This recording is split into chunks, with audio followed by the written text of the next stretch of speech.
Murray Bridge. We've got an airspeed of 105 knots, ground speed of 142, so we've got nicely tailwind, 2,500 feet, and shortly we'll be on descent inbound to Murray Bridge.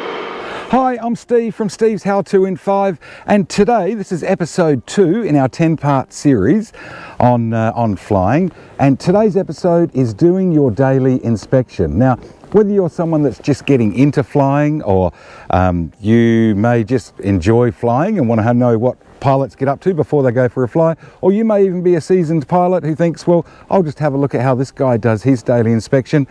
The daily inspection is a really important part of flying.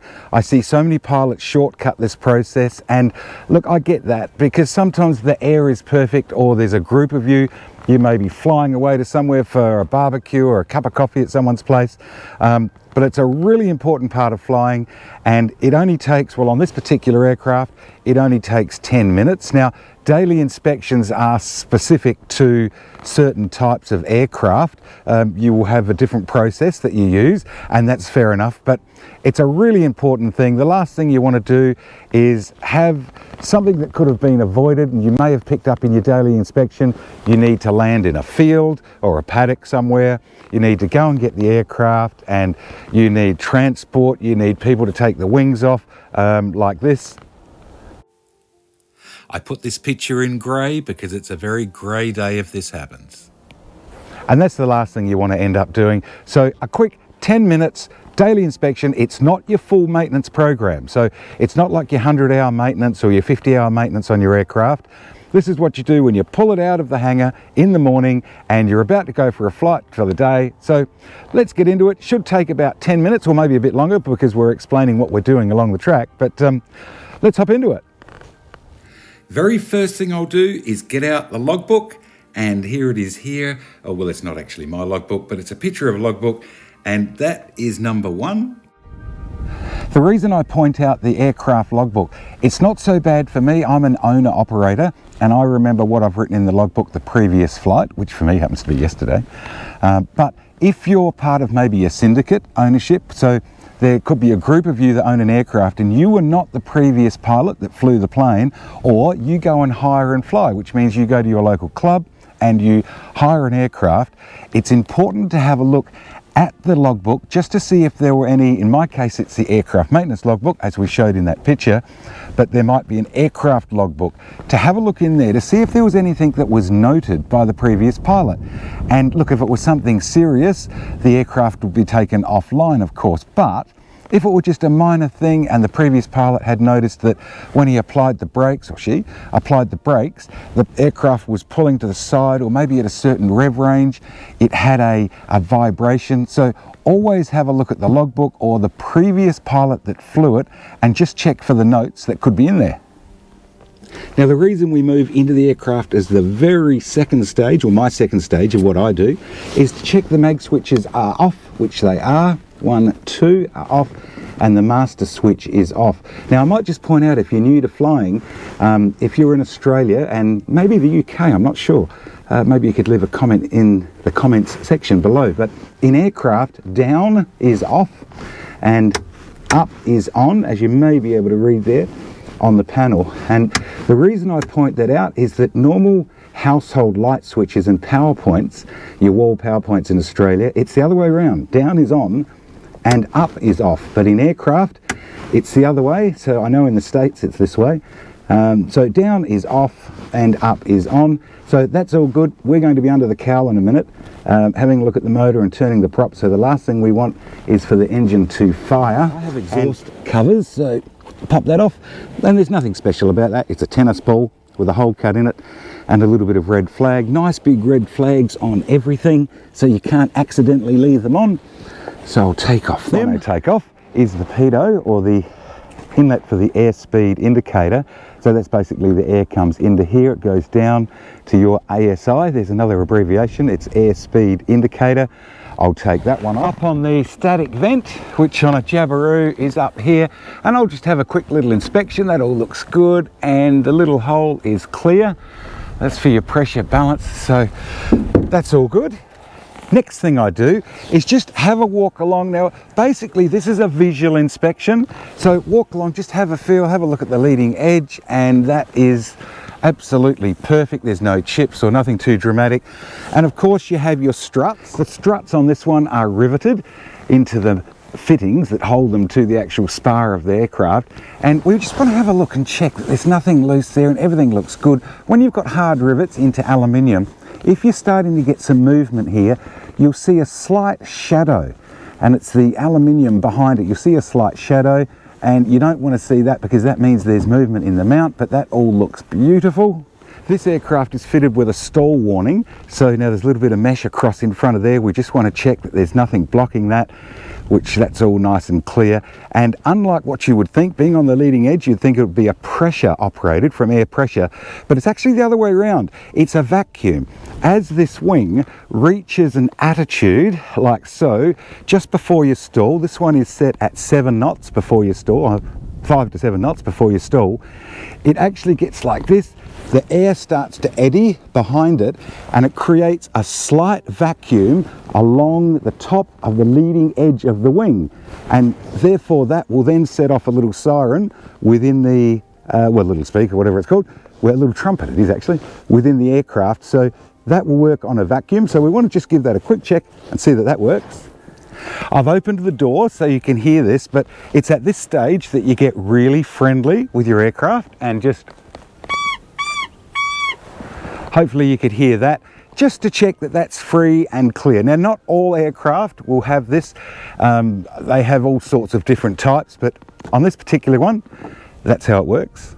Quick feel and walk around and just check your edges of the wing, and they're all fine, which is good. You can often get a little bit of hangar rash. Basically means aircraft's getting moved in and around hangars, other aircraft and things. But these are in beautiful condition. Then I'll move to the ailerons and check. Yes, they're nice and free. There's plenty of movement there. And actually I should bring the camera up so you can see what's happening on top. Checking the actual horn section that comes up off of the aileron, and checking, yeah, that all moves nice and free. There's no obstructions there. If you're a Jabiru pilot, you'll notice that the ailerons are filled in on this one. That was all part of the tech who built this, all part of his aerodynamics. But we have nylock nuts on these bolts. So they're not a bolt that's done up super tight with a spring washer, as you would have seen, a little bit of lube there, spring washer. It's a nylock nut, and I'll just bring one of those up in front of the camera. And if I put it nice and close, you can see that little red nylon section in there. Basically what that does is this is not done up, this one that I'm showing you, but it clamps down onto the thread. So you do it up, you want to see at least 2 to 3 threads sticking out of the nylock nut itself. That means it's on and it's nice and bound up.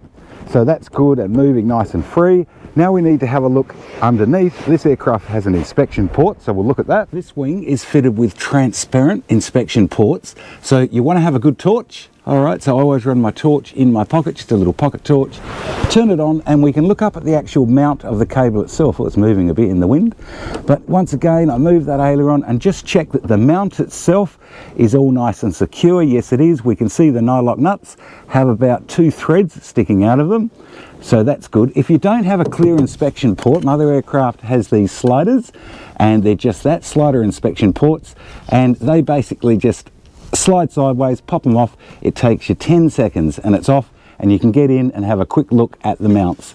And that's really important. Often gets overlooked, but it's a really important thing to have a look at. So at this point in the recording, my homemade tripod that the camera mounts on blew over in the wind and it took out my microphone. So I'm going to voice over. But basically, Jabirus have a piano hinge that hold the ailerons on, 2 hinges. And I'm just checking the pin and the fixing point there. You can see I flick it with the finger just to check that the pin is through, and that's all good. Now I'll move along the wing and I'll check the flap mounts and I'll have a look there. That's all good. I'll get the torch and just check I've got those 2 to 3 threads sticking out of the nylock nut. Yes, I have. And once again, on this one, there is a 3rd mount that's just out of shot that you can't see. I'll then reach into the aircraft and just operate the flaps stage 1 and stage 2, just to check it's working fine, and check. With the flaps done, I'll basically walk along the aircraft, just a quick feel and a visual inspection, feel that leading edge, check for any damage, and then come around to the elevator. So we want to see that it's free and easy of movement. Yes, it is. It's the same piano hinge that we have on the ailerons. So the torch, quick sticky beak in there, that's all good. Check the little retaining clip is fine. And the second one, all good. From here, I'll move on to the rudder. Now, I'll have a look at the rudder horn and the little bolt that holds the rudder on, etc. But the rudder on a Jabiru is connected through via the cable to the nose wheel of the Jabiru. So for your ground steering, you will push on the pedals and that will steer the aircraft on the ground, but it will also operate the rudder of the aircraft. Now, Jabirus are nice and strong. They have a super strong tailplane, and what you can do is just push down on the elevator like so, raise the front of the aircraft, wriggle that rudder from side to side, and I think you can see it there. The nose wheel is moving, so we know that is all nice and connected. And of course, have a look at the pins along this side. Now, something I didn't mention before, on the elevator of a Jabiru, they are fiberglass, they are strong, you can grab them, wriggle it up and down, check it's free and easy of movement. But some aircraft have aluminium, very light aluminium, or maybe fabric on the elevator, so you have to be careful how you grab the elevator and the ailerons. And all I'll do, and this is the same on my other aircraft, is grab the palm of my hand, put it on the trailing edge, and that allows you to get that movement without actually touching the top of the elevator. So I've looked at the left-hand side of the aircraft now. I've checked the ailerons and I've checked the flaps and the mounts and all of the little bolts, etc. So now I just want to see if there is any movement in the struts or any of the strut mounts. This looks a little bit violent, but by wriggling the aircraft up and down like so, you can feel if there's any movement at all will come down through the spar and through this section here and down the bottom, and you'll be able to feel if there's any movement at all. Jabirus are, get that aileron out the way, Jabirus are plenty strong enough that you can grab the wings and give them a good old shake. In fact, you can lift the wheel off the ground with a Jabiru. So grab it again, give it a good old wriggle. I'll do this both sides. From here, I'll move to the undercarriage and just have a look at the tyres, a visual inspection on the tyres. This doesn't have wheel spats on it, so I can nice and easily see the nuts and bolts that hold the rims together. I'll then feel the caliper and just check. These are hydraulic brakes on this one. So I'll have a feel and check there's no hydraulic fluid that may be leaking out. I'll shake the caliper. Now they're floating calipers. I want to check that that's floating all right. Yep. Then I'll feel the rotor itself to check that that is solid. And then a quick visual inspection of the actual undercarriage leg itself, just to check there's no delaminating. I'll then get my foot and pop it on the tyre just to feel the pressure. Now, the pressures will vary from aircraft to aircraft depending on what ply of tyres you're running. I know roughly by feeling, yep, that all looks pretty good with the pressure. I know what I've put in it. I've done it that many times. I've got wheel chocks under this one. Jabirus have park brakes, but my other aircraft doesn't. So it's always a good idea to put a chock under there. From here, I move on to the nose wheel. And the nose wheel is just a bit of a general inspection. It has bolts that hold it together. We just want to have a look. We want to check the rubbers on the compression there. That all feels good. A basic shake, move around. We know it's connected because we had that onto the rudder when we were checking that side of things. And then I'll just stand back from the aircraft. Now, hopefully we've got it on fairly level ground here if you're lucky enough to have a concrete pad in front of your hangar. But we just want to check that the wings are parallel to the ground. Now, I know we've looked at the tyre pressures, but we also want to check that nothing has gone wrong with the undercarriage. The fiberglass legs on these, and a lot of aircraft have fiberglass legs, or you may have metal legs. Just in case there's a little bit of delaminating happening, the aircraft will sit down on one side, and that's sort of not a good thing. The undercarriage mounts up under here. Now, we couldn't get to those top mounts before because of the covers that were on them. So by standing back, we can see if there's anything that may have moved and the aircraft is sitting off to one side or the other, which it shouldn't do when we're looking at it. So this is a 10-second visual just to see that everything is sitting nice and parallel. So the next thing I'll do here, of course, is take the engine cowling off. So we're about to take the engine cowl off. I don't want to lose any of the pins or anything that hold the engine cowling on. I have this little silicon-based thing. It's called a grip mat. It's great. It just sits here on the windscreen. It doesn't slide away. So anything that I remove from this point on, starting with the pins that hold the actual engine cowling on, I will grab them. This is a nice simple one, as we saw in episode 1. Pull out the 2 pins, pop them up into the grip mat. They will sit there. There's no way I can forget them. Grab the engine cowl, take it off, and make sure if it's windy, you put it somewhere out of the wind. You don't want it to blow away, or you don't want to tread on it. So cowling is off. What am I looking for? Look, basically anything that may look like it's out of the ordinary. I'll generally give the plugs a little push, just check the plug caps are on nice and tight, and then move around under that engine. Just have a feel of wires, clips, maybe cable ties. Basically anything that has a screw or a cable tie that might be out of place. I'll grab my little torch, which is a handy thing because you can't see down in here, and if you're in a hangar it's even harder to see. But I'll shine the torch in and around. The Jabiru has springs that retain the muffler. I want to have a look and check those springs. I'll have a look at the exhaust manifold to check there's nothing leaking from, and that can be a problem on these engines. Check there's nothing leaking out of the exhaust manifold. And basically I'm feeling around to check nothing is free or has come off or started to move. And yeah, I can have a feel there and look at that manifold. It's all really a look and see. We're not doing maintenance here, but we're just checking to see nothing has come adrift or is starting to move or vibrate out of position. And repeat the process again on the other side of the motor. Have a look down through there. Yep, that all looks good. I check that spring. I then check the battery and see that its mount is all nice and tight. The terminals are good. You don't want loose battery terminals. Have a look, feel the distributor on this side rather than reach across. Now, the Jabiru has a mechanical fuel pump and an electric fuel pump. So I want to have a closer look there. Out with the O-light again, and I can look down in and see that mechanical fuel pump.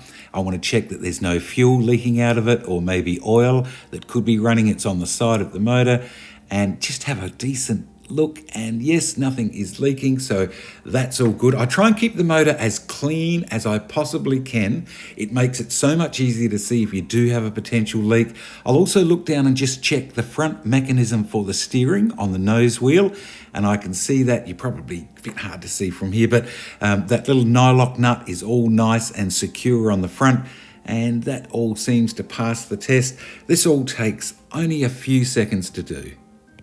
Now, of course, we need to check the oil, and we've been moving the aircraft around, so the oil level is not going to be correct. So pull it out, give it a wipe, and then we'll pop it back in. That way we can get the correct oil level. If you've got a Rotax motor, it's a different scenario with the 4-cylinder Rotaxes.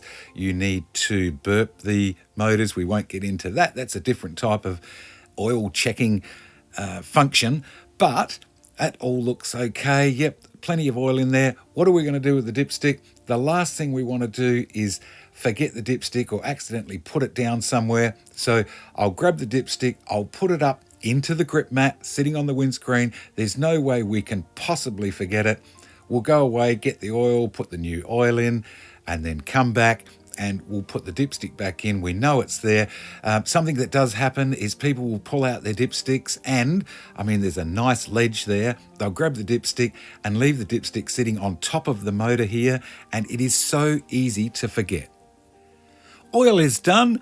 Next thing, and this is a really crucial part of the aircraft, is check the prop. We want to fill those leading edges on the propeller to check there is no damage. Also the tips of the propeller, both leading edges, and they feel fine. We want to check there's no chips. Very rarely we'll get any damage on the front of a propeller blade. In fact, that still looks brand new. Feel the back edge of the propeller. In fact, the entire back of the prop. Visually have a look at it. Check there's no stone damage there. I'll walk around behind the camera here. Check the other one. And that all has to look perfect. You want to check the spinner, make sure there's no screws missing out of the spinner. If you have anything untoward here, you can get vibrations, and vibrations will chew out a seal or maybe even do worse. So you want to make sure that you really check that prop. Now, the next thing we need to do is check that we have 4 compressions. So don't stand in front of the propeller like this. I see people do this all the time. If the motor were to bounce back on a compression or at worst fire over, now we've turned off the mags, you want to get yourself well clear of the prop. Now, sorry, I'm standing in front of the camera here, but you want to get out as far as you can. I mean, basic physics, the further out on the prop you are, the more leverage that you've got.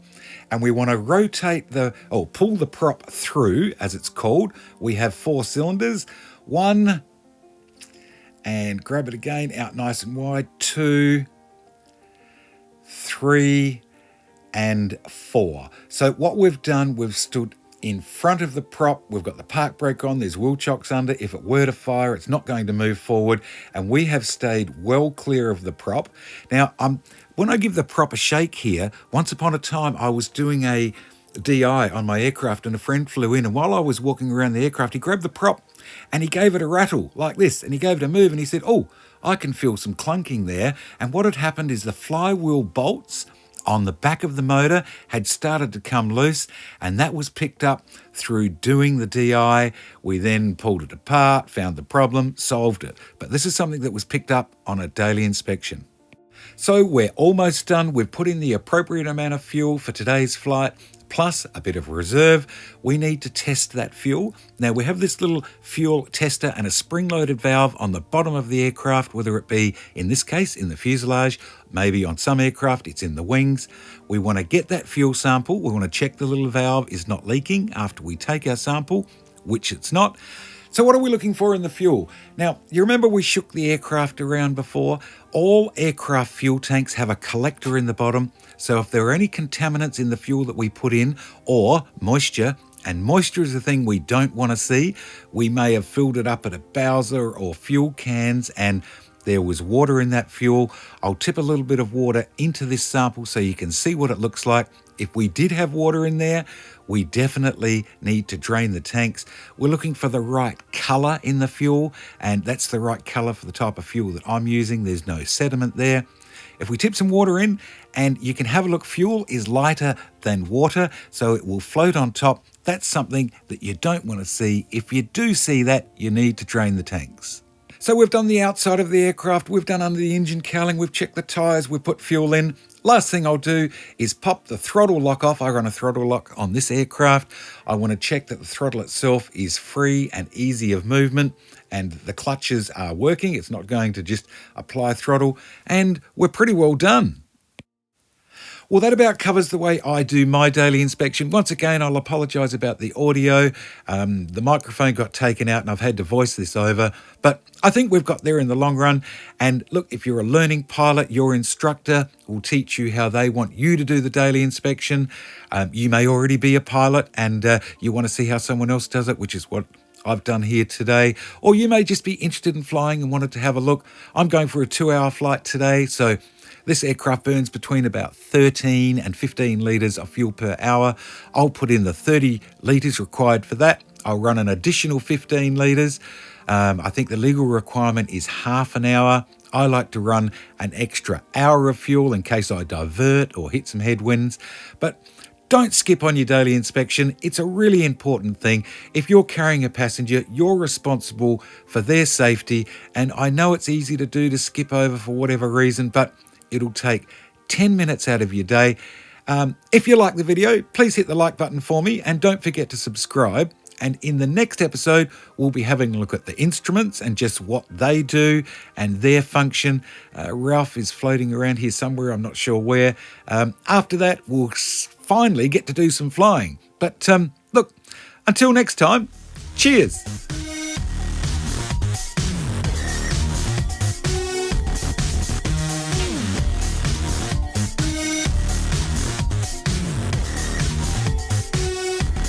Ralph, where are you? What are you? I knew I should never have shown you that video on wing walkers.